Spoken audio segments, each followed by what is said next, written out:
There are days when I sit for hours, convinced I finally understood something, but the next morning, when I open the same page, my mind feels strangely blank, as if the night quietly erased everything I tried so hard to learn. I hate that moment when my memory slips through my fingers, leaving me wondering whether something is wrong with me. And then I look at Japanese students who don't seem to study harder than me, yet remember with an ease I've never felt. Why does their mind hold on while mine lets go? And the surprising thing is, none of this is your fault. Forgetting doesn't mean you're weak or undisciplined. The real issue lies much deeper, hidden inside the way your brain was designed to function. It doesn't store information just because you want it to. It only keeps what feels meaningful, safe, and aligned with your internal rhythm. And that rhythm is exactly what Japanese students prepare before they ever begin to study. The brain never works like a machine that saves everything the moment we read it. It behaves more like a field that only allows seeds to grow when the soil is warm, calm, and well prepared. Every time I tried to study while tired, stressed, or mentally scattered, the information simply slipped through me. The hippocampus, the part responsible for forming memories, shuts down the moment my body moves into survival mode. And I didn't know I was doing that to myself almost every day. Japanese students approach learning differently. They don't jump straight into new material. They first settle their internal state.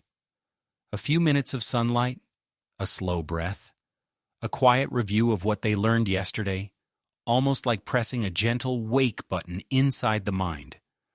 Only when their inner rhythm softens do they begin to absorb anything new. I often imagine a small stickman version of myself trying to dive into an ice-cold pool without preparing. His body freezes, his breath locks, and he can't move forward. That was me every time I forced myself to study without being mentally ready. Once I began noticing that rhythm, I realized memory has very little to do with talent. It forms when the brain feels synchronized with what I'm doing. It forgets when I push against its natural cycles. And for the first time, I understood why Japanese students seem to remember effortlessly. They don't fight their brain, they work with it. When this truth finally sank in, something inside me softened. For years, I thought forgetting meant I wasn't smart enough or disciplined enough. But I was never the problem. I was simply using a strategy that went against the rhythm of my own mind. Forgetting wasn't a flaw. It was a protective mechanism. My brain wasn't rejecting knowledge. It was protecting itself from overload. That realization shifted everything. I stopped asking, "Why can't I remember?" and started wondering, what does my mind need to feel safe enough to hold on? And the answer was disarmingly simple. I didn't need more pressure. I needed a structure that matched how my brain was built. Memory doesn't fail because you lack motivation. It fails because you haven't given your brain the conditions it needs to form it. I began rebuilding the way I learned from the ground up, not by adding more effort, but by creating a rhythm my mind could finally follow. The first shift came in the morning. Instead of diving straight into work, I allowed my brain to wake slowly. A few minutes of light, a short walk to the window, a deeper breath than usual.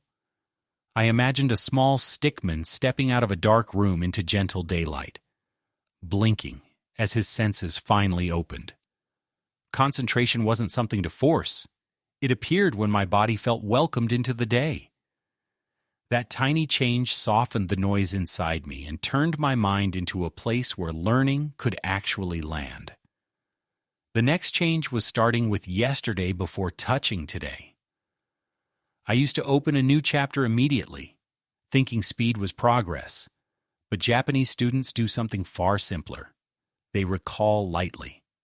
Not reread, recall. I pictured my stickman pausing on a path, turning around to pick up a small stone he dropped the day before, holding it in his hand, before moving forward. When I tried it, everything made sense. Memory doesn't begin with input.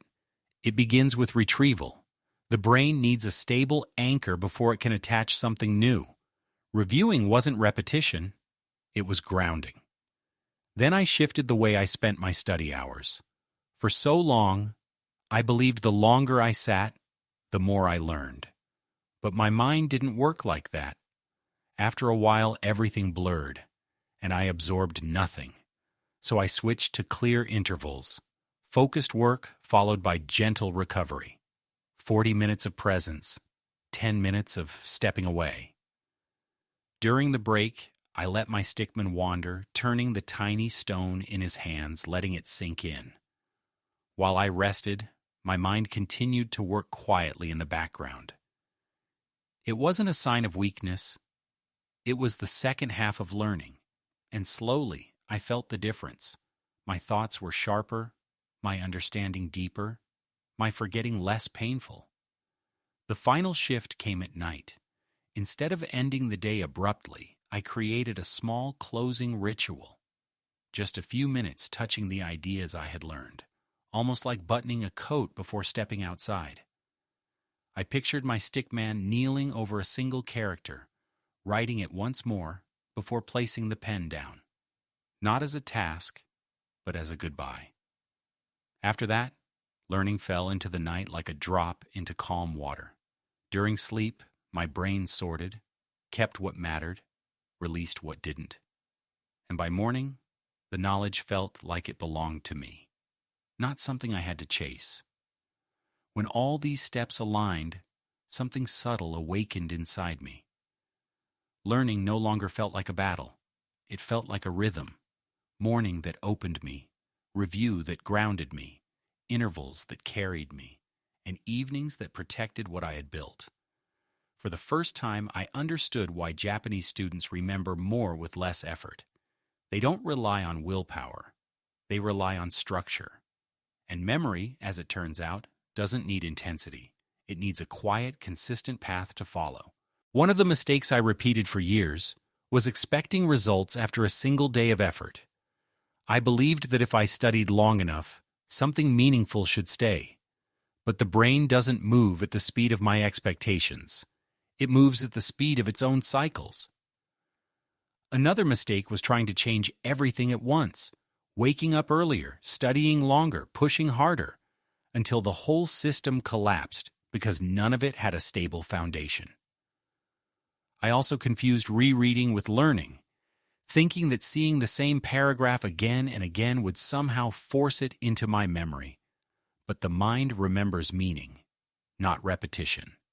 And perhaps the most damaging mistake was ignoring exhaustion, convincing myself that pushing through was strength, when in reality, tiredness erases every trace of learning. When I finally saw these patterns clearly, the solution became gentler than I imagined. Progress begins when I stop fighting my brain and start supporting the rhythm it already has. When I look back now, I realize how harsh I had been with myself. I mistook forgetting for weakness, even though it was simply a rhythm I had never learned to understand. Change always feels heavy at first, not because we are incapable, but because we are moving in a direction our brain must relearn from the beginning. You don't need to force yourself into perfection or chase an impossible version of discipline. You only need to align gently with the way your mind is built. You are not broken.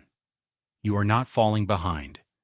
You are someone who is finally discovering how memory truly forms, and even the smallest improvement, repeated softly, becomes something lasting inside you. As I began to follow this rhythm, something in my identity quietly shifted. I stopped seeing myself as someone who struggles to learn and started recognizing the person who grows a little more each day simply by moving with the mind instead of against it. You are not someone trying to become better. You are the kind of person who naturally rises when given the right rhythm to follow. And if this journey feels like it opened a small space inside you, stay with it. Let's keep learning not harder, but wiser. If this message resonates with you, you're welcome to stay and grow with me, one steady, gentle step at a time.